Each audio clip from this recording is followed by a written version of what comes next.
Ukhuwah Wathoniyah dalam Koalisi Perubahan, Persatuan Aswaja, dan Wahabi oleh Kiai Haji Imam Jazuli LCMA, Kamis 14 September 2023 di Sway ID.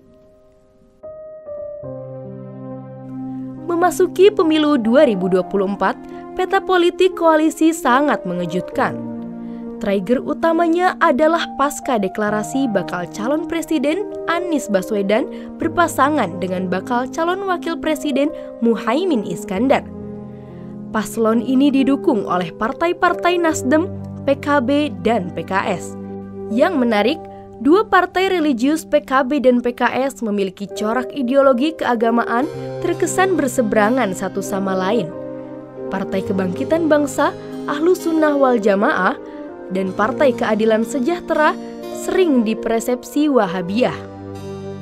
Koalisi PKB, PKS, dan Nasdem memang pantas disebut koalisi perubahan. Bukan saja menghadirkan visi misi dan program kerja yang akan memperbaiki hal-hal kurang baik dan meneruskan hal-hal yang sudah baik, tetapi juga menghadirkan kebaharuan perilaku dan pemikiran politik. Anggapan bahwa partai politik berideologi Aswaja atau PKB mustahil berkoalisi dengan partai politik berideologi Wahabi Salafi atau PKS telah dipatahkan. Patahnya hipotesa perseteruan abadi antara politik Aswaja dan politik Wahabi Salafi disebabkan kemunculan koalisi perubahan. Sebab koalisi ini dibangun di atas dua spirit utama.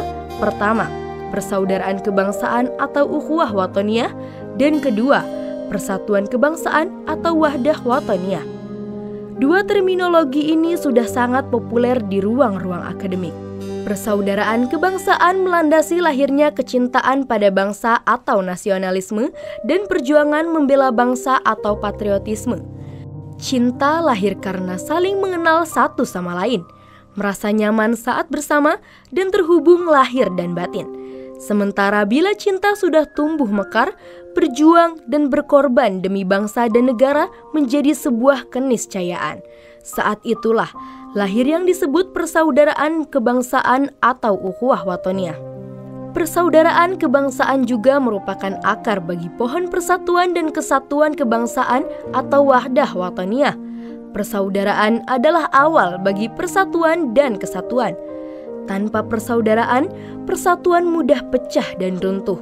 Sebuah negara yang gagal bersatu diwarnai konflik dan perpecahan disebabkan anak bangsanya tidak bersaudara. Dengan kata lain, persatuan bangsa dan negara atau wahdah Wathoniyah adalah buah manis persaudaraan kebangsaan.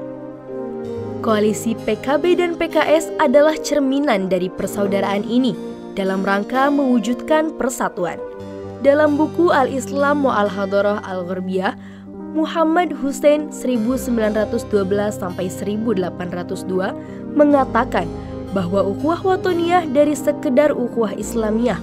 Siapapun yang tinggal di sebuah negara atau waton, maka wajib baginya untuk gotong royong atau ta'awun, menyempurnakan kehidupan dan sistem nizam negaranya tersebut. Ada sebuah hikmah dari para sahabat Nabi Muhammad SAW yang mengatakan sesuatu yang wajib dilakukan seorang muslim terhadap muslim lainnya juga wajib dilakukan terhadap seluruh warga negaranya atau ahlul waton. Persaudaraan kebangsaan ini sangat penting, terutama sejak sistem politik monarki terkubur sejarah. Kemudian negara bangsa atau nation state lahir ke dunia bersamaan pula dengan perlawanan terhadap kolonialisme. Negara bangsa hadir sebagai imaji baru yang belum pernah terbayangkan sebelumnya. Imaji ini tentang kedaulatan manusia dalam mengatur dirinya sendiri dan menentukan nasibnya sendiri. Walaupun pada gilirannya berganti perspektif di mana negara yang telah menerima mandat dari rakyat akan berperan dalam mengatur rakyatnya. Kedaulatan manusia dalam mengatur dan menentukan termasuk untuk bernegara tidak serta-merta muncul tanpa alasan. Bisa saja kesamaan identitas, bahasa, budaya, dan keyakinan menjadi alasan bersama manusia yang berdaulat dalam bertindak, berinteraksi, dan membangun pemerintahan sebuah negara. Namun, Alasan-alasan bersama tersebut lahir dari proses panjang dialektika, dinamika, hingga sintesa berbagai kepentingan. Sering pula kesamaan identitas, bahasa, budaya, dan keyakinan menjadi faktor perpecahan. Sementara Hasan Hanafi 1935 sampai 2021 dalam bukunya Al-Yasar Al-Islami wa Al-Wahdah Al-Wataniyah memberi porsi percakapan yang sangat luas tentang pentingnya persaudaraan kebangsaan sebagai basis utama terciptanya persatuan dan kesatuan. Hasan Hanafi mengatakan, Al-Wahdah Al-Wataniyah laisat mujarad syiar wa da'wah bal hiya wahdah tubna bi al-hiwar baina al-tiyarat al-fikriyah al-mukhtalifah allati hiya fi jauhariha tiyarat siyasiyah.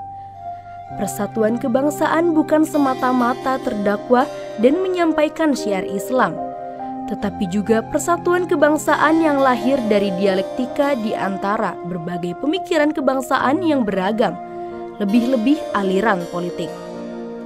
Dengan kata lain, persatuan kebangsaan bukan pemaksaan, melainkan kesadaran yang tumbuh sepanjang proses dialektika dan musyawarah sehingga mencapai mufakat. Pemaksaan persatuan malah kontraproduktif, bahkan bisa menyebabkan perpecahan. Telah begitu banyak bukti, ketika dialektika politik gagal melahirkan persatuan, maka keimanan akan Tuhan Yang Maha Esa dan kerasulan Muhammad SAW bukan jaminan berhentinya konflik dan perpecahan. Sebut saja Perang Saudara di Yaman, di mana pihak pemerintah Yaman mendapat dukungan dari Arab Saudi dan pihak sipil atau Houthi yang anti pemerintah didukung penuh oleh Iran, BBC 23 Maret 2021. Atau Perang Saudara yang terjadi di Suriah, di mana pihak pemerintah didukung oleh golongan Syiah Alawi dan pihak sipil yang anti pemerintah didominasi warga Sunni, seperti ISIS dan Jabhat al-Nusra. Kompas 12 Februari 2020. Dengan demikian, koalisi PKS dan PKB merupakan cerminan dialektika dan musyawarah politik yang diharapkan Hasan Hanafi. Koalisi pemikiran politik ala Aswaja dan pemikiran politik ala Wahabi Salafi adalah pekerjaan bidan-bidan ideologi yang membantu kelahiran persatuan dan kesatuan yang tidak dipaksakan melainkan didialogkan. Koalisi PKS dan PKB bukan saja menguntungkan bagi kepentingan pragmatis dan elektoral mereka, tetapi juga kepentingan para akademisi. Para akademisi sangat butuh pada kehadiran fenomena baru yang bisa dipakai untuk menguji hipotesa Hasan Hanafi bahwa ukhuwah wataniyah maupun wahdah wataniyah hanya akan lahir dari proses percakapan atau hiwar di antara pemikiran politik kebangsaan yang berbeda-beda atau tiyarat al-fikriyah al-mukhtalifah.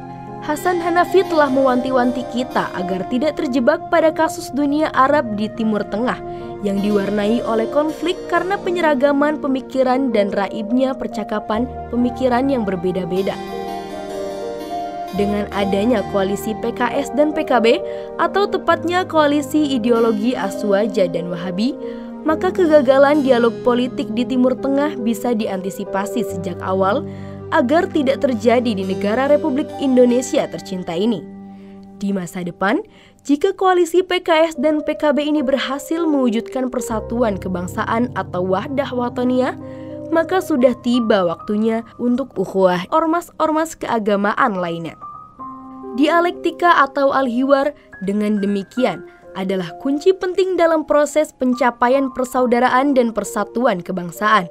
Karenanya, dialektika harus dilakukan dengan kepala dingin, hati yang tenang, sehingga dialektika tidak berubah menjadi ajang perdebatan dan pintu masuk perpecahan yang lebih mendalam. Dialektika pemikiran-pemikiran politik berbeda. Apabila gagal dijalankan, maka berdampak pada kehidupan sosial, politik, dan kebudayaan di tingkat akar rumput. Untuk menjamin dialektika pemikiran politik yang beragama atau Aswaja dan Wahabisme Salafisme berjalan dengan damai dan kepala dingin, Hasan Hanafi memberikan batasan tegas, yaitu tata haqqoqu wahdah wataniyah iza ma'ataina insan huquqahu awalan thumma talabnahu biwajibatihi sanian. Persatuan dan kesatuan bangsa terwujud bila hak-hak manusia dijamin lebih dulu, baru kemudian kewajiban-kewajibannya dituntut. Hak manusia harus diutamakan di atas kewajiban. Ideologi Aswaja punya hak untuk eksis di tengah kehidupan umat, begitu pula dengan ideologi Wahabisme dan Salafisme. Hanya dengan menjamin hak-hak yang beragam itu, maka kehidupan bangsa Indonesia akan selamanya terus majemuk, plural, dan harmonis. Setiap individu dan kelompok memiliki hak yang sama untuk eksis, berekspresi, dan didengarkan. Karenanya, koalisi PKB-PKS atau Aswaja Wahabi diharapkan berhasil baik dalam pemenangan pemilu maupun dialektika ideologi kebangsaan. Sudah tiba saatnya untuk tetap bersatu dengan keragaman masing-masing. Wallahu a'lam bishawab.